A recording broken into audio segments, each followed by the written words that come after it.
Hi, good morning. This is Fred Henning from outofboxwealth.org. Hope you're having a blessed day and you and your family are doing well. And this morning I was thinking of the term let go and let God. And it's really, really cool how, we can have just amazing help for us in all different times and all different seasons. And I always think it's so cool when we can have just a simple phrase that really, for sometimes, makes it easy for us to apply a spiritual understanding and a spiritual truth that is effective and that works. And it's the power of parables, the parable of being able to visualize, the power of our human ability to be able to imagine, to visualize. Because of human chromosome number 2, we're able to do that. The rest of, the mammals can't, as far as we know, unless there's something else going on there.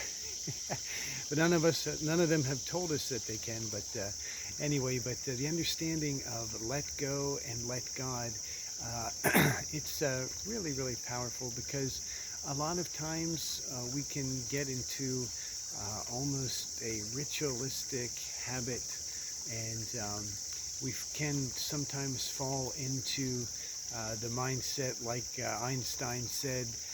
He said that doing the same thing over and over again and expecting a different result is the definition of insanity. And it might be a bit extreme, but I think what he's trying to say is that we have to do things differently sometimes. And when we do the same thing over and over again, and it just doesn't seem to be producing results, it may be, that sometimes those things are different types of seeds that just need more time. I was thinking of and meditating over this, and I was thinking about different types of land, different types of soil. It's really cool here. You only have to walk a short distance, and you can be in different types of soil. There's different types of trees. It's just really interesting and really cool. And but I was thinking of, maybe things grow differently here. And and it's true with soil. It's true with different kinds of seeds. It's really interesting. Yesterday I just discovered that growing naturally right up here is something called spice bush. It's a form of allspice, and really healthy, really medicinal. And I've walked by it many times. There's a couple other, I think it's called Oriental Lady's Thumb, growing here, which is a edible green. And but you don't see these things 5 minutes walking from this point. So the understanding is that maybe things grow differently here. Maybe things grow differently here in this spot. And when we get into energy work, when we get into the understanding of our energy, when we get into the understanding that it's our feeling that is the prayer, or it is our feeling that is sending out the message to manifested reality around us, what we want and what we want to manifest around us. It is the law of creation making its connection to the law of attraction and manifesting the results that we experience around us. And with that understanding, the understanding of let go and let God, let go and let Elohim, let go and let your own personal ministering angels, whatever understanding allows this type of energy to flow through you. There's the Buddhist teaching of non-attachment. In other words, when you've performed, what you are able to do energetically, you just detach. You're not attached to the outcome. So in other words, you're not still laboring over something that has already been accomplished. You're not still laboring over something that you already did the work for.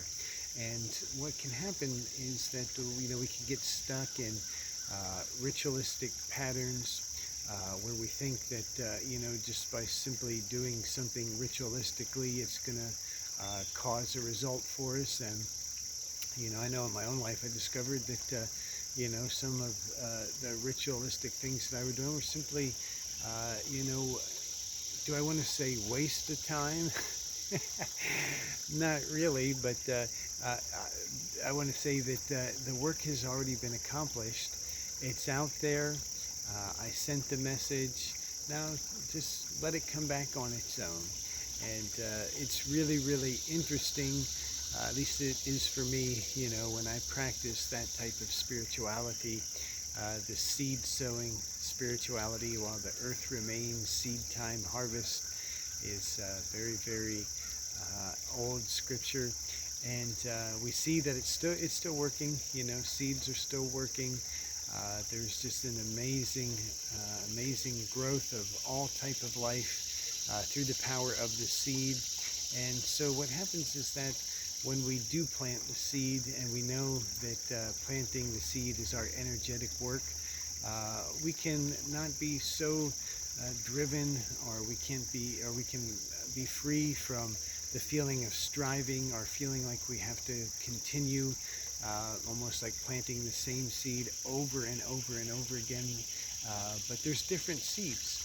There's flowers, there's vegetables, there's fruit. And flower seeds, they grow up pretty quickly, but they, in that short amount of time, give just a beautiful, beautiful experience of color and aroma. And maybe it's a flower that is even edible. And but vegetables, they have more minerals. They have, just more of what our body needs to be healthy.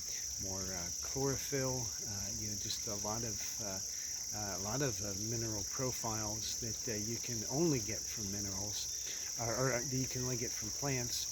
And then they grow up, or rather they take a little bit longer than flowers to sprout up, but they give a little bit more. They'll have a little bit more of a harvest, and their harvest will last a little bit longer. And then we have fruit. We have orchards. And where I live in Pennsylvania, it's only a short distance in just about every direction that you can come across just really, really beautiful orchards of apples and peaches, and just a lot of, really, really, really beautiful. And these orchards are huge. I mean, they go on and on and on. But those trees, were planted, many, many seasons ago. And now all they have to do is just prune them and pick the fruit, but they are producing fruit on just an amazing level, a lot more than a vegetable would. And so when we look at ourselves through that scenario, through that understanding, through that parable, the parable of the seed, the parable of seed time harvest, and realize that, okay, yeah, we did it, and we put it out there. And now it's our loving parental creator that brings the harvest back to us in an amazing way. And it's a process that is already established. It's already given to us as humankind. It's already there. I mean, the soil already works. All we have to do is put the seed in it. And it's the same with everything that we do energetically. We put love out, and love comes back to us. And, when we stop practicing the emotions, the feelings of the lower chakras, the lower energies that can block the higher feelings, that can block love, that can block peace, and we just practice spending more time in peace, spending more time in love, spending more time in joy, spending more time in happiness, we just find that things around us the good things around us start to manifest quicker with less effort. And it's really, really incredible, when we think about, the things that we may be, working for, trying to achieve. Why do we want those things? Well, most of the things that we want because we want to feel happy.